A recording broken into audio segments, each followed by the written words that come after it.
My arrogant tech boss fired me to secretly steal my software, so I used federal copyright law to completely bankrupt his entire firm. I worked as a senior back-end developer for a mid-sized data analytics company. My boss, Derek, was a classic corporate leech who took all the credit for my hard work while paying me a completely garbage salary. In my own free time on my personal laptop, I spent 8 months coding a revolutionary data sorting algorithm. It was a masterpiece that could save enterprise companies millions of bucks in server costs. Because I coded it entirely outside of company hours on my own personal hardware, my employment contract clearly stated I retained full intellectual property rights. Like an idiot, I showed a demo of it to Derek, hoping to negotiate a massive promotion or a licensing deal. Derek's eyes completely lit up with dollar signs. The very next morning, HR dragged me into a surprise Zoom meeting. Derek fired me on the spot, falsely claiming I violated company policy by doing personal projects on company time. He immediately locked me out of the corporate network and confiscated my work hardware. He thought he had completely stolen my algorithm and was going to license it to our biggest Fortune 500 client for $2 million.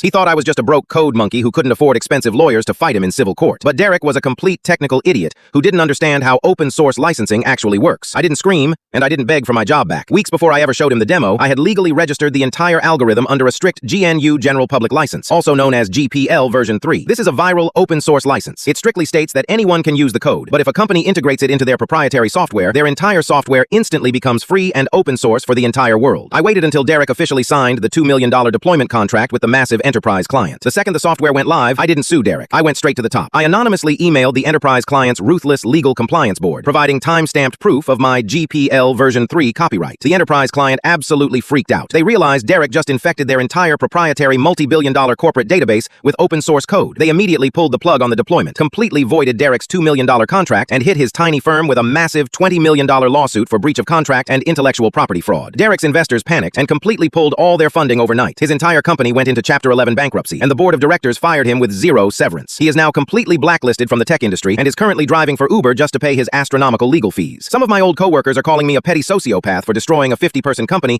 just because my boss was a jerk. But let's be completely brutally honest here. If your greedy boss fired you to steal your life's work and make millions, would you have triggered a corporate lawsuit too? Or are you weak enough to just update your resume and let a thief win? Prove me wrong in the comments.